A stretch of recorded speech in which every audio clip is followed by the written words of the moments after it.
कहानी शुरू होती है साल 2007 में बिहार के बेगूसराय के पास एक छोटे से गांव मुशहरी गांव से। किसी भी आम दिन की तरह मुशहरी गांव में रहने वाली चुनचुन देवी अपनी 6 महीने की बेटी जिसका नाम था खुशबू को लेकर अपने गांव के प्राइमरी स्कूल में जाती हैं। चुनचुन देवी मजदूरी का काम करती थीं और कभी कभार वो अपना छोटा मोटा काम निपटाने के लिए खुशबू को उसी प्राइमरी स्कूल में सुलाकर चली जाती थी। प्राइमरी स्कूल में और भी बच्चे होते थे और छोटा सा गांव होने की वजह से तकरीबन सभी एक दूसरे को जानते भी थे। इसके बावजूद भी चुनचुन देवी कभी भी बहुत ज्यादा देर तक खुशबू को वहां नहीं छोड़ती थी, क्योंकि थी तो वो महज 6 महीने की छोटी सी बच्ची ही।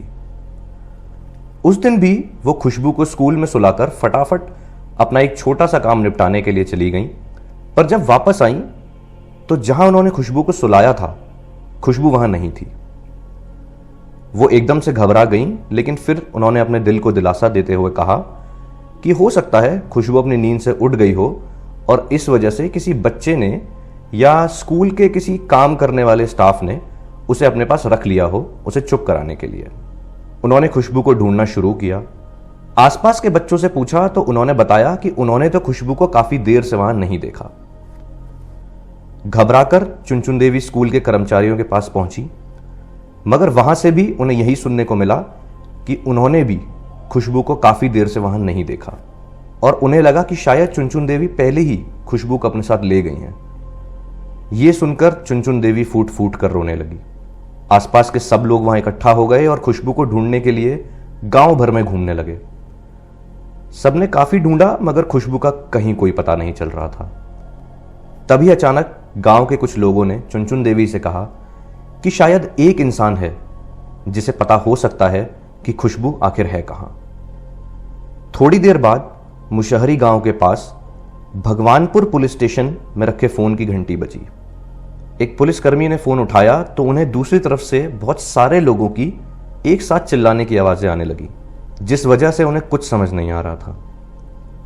उन्होंने उन सब लोगों से शांत होने को कहा और बोला कि उनमें से कोई एक इंसान उन्हें बताए कि आखिर हुआ क्या है।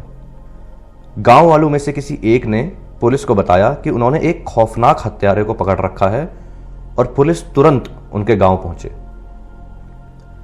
यह सुनकर पुलिस की टीम तुरंत रेडी हुई और मुशहरी गांव की तरफ निकल गई। पुलिस के पहुंचने तक गांव वालों ने उस हत्यारे या किलर को पकड़कर रखा। पुलिस की टीम गांव पहुंची और धीरे धीरे लोगों के उस झुंड की तरफ बढ़ने लगी जिसके बीच शायद वो खौफनाक किलर था। पुलिस लोगों के उस झुंड के पास पहुंची और जैसे ही उन्होंने गांव वालों को इधर उधर हटाकर झुंड के बीच में देखा तो उन्हें अपनी आंखों पर यकीन नहीं हुआ। वो हैरान रह गए, क्योंकि जब उन्हें पता लगा कि वो एक खौफनाक हत्यारे को पकड़ने जा रहे हैं तो उन्हें लगा कि लोगों के उस हुजूम के बीच उन्हें देखने को मिलेगा खूंखार सा दिखने वाला एक आदमी। मगर उन्हें देखने को मिला एक पतला दुबला सा सफेद बनियान और छोटा सा निक्कर पहने छोटी सी कद काठी का एक आम सा दिखने वाला 8 साल का बच्चा। इस बच्चे का नाम था अमरजीत सदा। अमरजीत का जन्म 1998 में बिहार के बेगूसराय में हुआ था।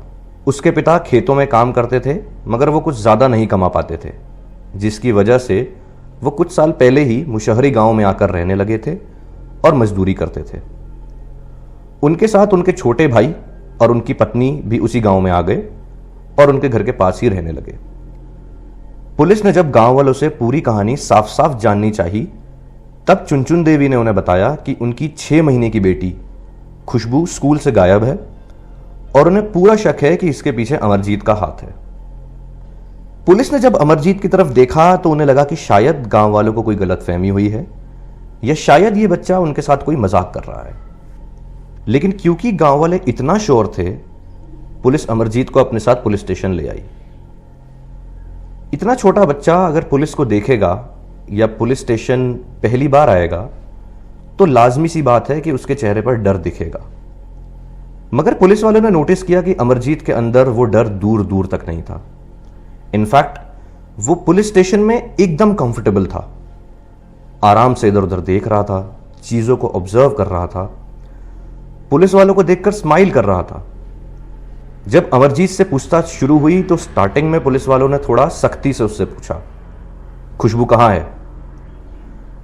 अमरजीत ने पुलिस वालों की तरफ देखा, मुस्कुराया और फिर दूसरी तरफ देखने लगा। उससे दोबारा वही सवाल किया गया, मगर उसने फिर कोई जवाब नहीं दिया। पुलिस की समझ आ गया कि उन्हें अमरजीत को प्यार से हैंडल करना होगा, वरना उन्हें कभी पता नहीं चल पाएगा कि खुशबू कहां है। उन्होंने उससे प्यार से पूछना शुरू किया कि क्या वो जानता है कि खुशबू कहां है। इस बार अमरजीत ने मुस्कुराते हुए पुलिस वाले की तरफ देखा और कहा, बिस्किट का पैकेट दिलाओगे तो बताऊंगा खुशबू कहां है। पुलिस वाले शॉक्ड रह गए। बाहर से बिस्किट का एक पैकेट मंगवाया गया और अमरजीत को दिया गया। बिस्किट खाकर अमरजीत ने पुलिस के सामने जो बोला, उसने सालों से बड़े बड़े अपराधियों से डील करने वाले और तरह तरह के क्राइम्स देखने वाले इन पुलिस वालों को भी झकझोर कर रख दिया। वो बोला, खपड़ा दे मार मार के सुरा दे लिए, मतलब ईंट से मार मार के उसने खुशबू की जान ले ली। पुलिस ने तुरंत उसे वहां ले चलने के लिए कहा जहां उसने बॉडी को छिपाया था। अमरजीत उन्हें उसी प्राइमरी स्कूल के पीछे खेत में लेकर गया जहां उसने खुशबू को एक छोटे से गड्ढे में डाल दिया था और उसके ऊपर घास फूस डाल दिया था ताकि कोई उसे ढूंढ ना पाए। सीरियल किलर आमतौर पर उस इंसान को कहते हैं जिसने सिलसिलेवार तरीके से एक स्पेसिफिक टाइम इंटरवल में 3 या उससे ज्यादा लोगों का मर्डर किया हो। सीरियल किलर को साइकोपैथ भी कहा जा सकता है। साइकोपैथ वो लोग होते हैं जो बहुत ज्यादा इनसेंसिटिव और मॉरली डिप्राइव्ड होते हैं। उन्हें किसी से कोई खास लगाव नहीं होता और वो बहुत ही ज्यादा अनइमोशनल होते हैं। अमरजीत ने खुशबू को मारा और ये उसने हंसते हंसते कबूल भी कर लिया। मगर जो बात पुलिस की समझ नहीं आ रही थी वो थी कि आखिर गांव वालों को 8 साल के बच्चे के ऊपर शक हुआ ही क्यों। जब यही बात उन्होंने गांव वालों से पूछी तो उन्हें वो जवाब मिला जिसके लिए वो बिल्कुल भी तैयार नहीं थे। उससे पिछले साल 2006 में अमरजीत की चाची, जो उसके पड़ोस वाले घर में रहती थी, उनको पटना में एक छोटा सा काम मिला था जिसके लिए उन्हें कुछ दिन के लिए पटना जाना था। अपने पीछे वो अपनी 6 साल की बेटी को अमरजीत के घर में रहने के लिए छोड़ देती हैं ताकि अमरजीत की मां उनके वापस आने तक उसका ख्याल रख लें। एक दिन अमरजीत की मां किसी काम से घर से कुछ देर के लिए बाहर जाती हैं।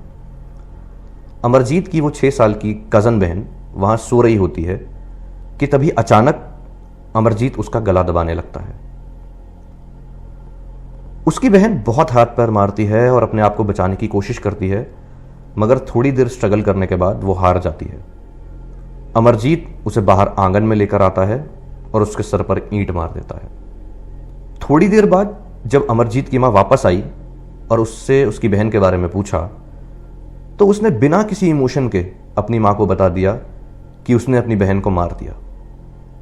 उसकी मां, जो उस वक्त 6 महीने की प्रेग्नेंट थी, समझ गई कि उसका बेटा एक किलर है।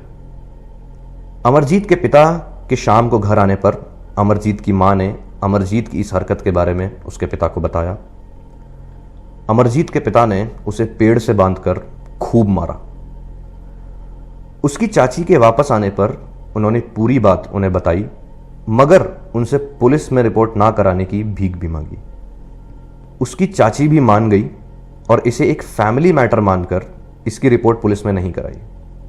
मगर उन्हें नहीं पता था कि उनकी ये गलती उन पर कितनी भारी पड़ने वाली है, क्योंकि उसके कुछ महीने बाद एक दिन अमरजीत के घर में उसकी मां और उसकी 6 महीने की बहन सो रहे थे। अचानक उसने अपनी उस छोटी सी बहन का गला घोंटकर उसे मार दिया और बाहर जाकर खेलने लगा। जैसे ही उसकी मां उठी और उसने अपनी बेटी को दूध पिलाने के लिए गोद में लिया, वो समझ गई कि अमरजीत ने क्या कर दिया है। उसके पिता ने इस बार भी उसे खूब मारा, मगर फिर से उसकी रिपोर्ट पुलिस में नहीं कराई। ये थी उनकी दूसरी गलती, जिसके बाद अमरजीत का तीसरा शिकार बनी 6 महीने की खुशबू। और इन 3 मर्डर्स ने बनाया अमरजीत को वर्ल्ड्स यंगेस्ट सीरियल किलर। दुनिया का सबसे कम उम्र का सीरियल किलर। अमरजीत की उम्र कम होने के कारण इंडियन लॉ के हिसाब से उसे इन मर्डर्स के लिए जेल नहीं भेजा जा सकता था, जिसकी वजह से उसे जुवेनाइल होम मतलब बाल सुधार गृह में भेजा गया, जहां खास तौर पर ध्यान रखा गया कि वो एक अकेले कमरे में रहे और किसी के साथ रूम शेयर ना करे। जिन डॉक्टर्स ने बाद में अमरजीत का ट्रीटमेंट किया, उन्होंने बताया कि उसे कंडक्ट डिसऑर्डर नाम की बीमारी थी, जिसमें बच्चे सही और गलत में फर्क नहीं कर पाते और एंटी सोशल यानी समाज विरोधी बिहेवियर दिखाते हैं। 18 साल की उम्र तक अमरजीत एक चाइल्ड केयर होम में रहा और आज वो एक नई पहचान के साथ किसी नए शहर में एक नई जिंदगी जी रहा है। तो यहां खत्म होती है ये कहानी।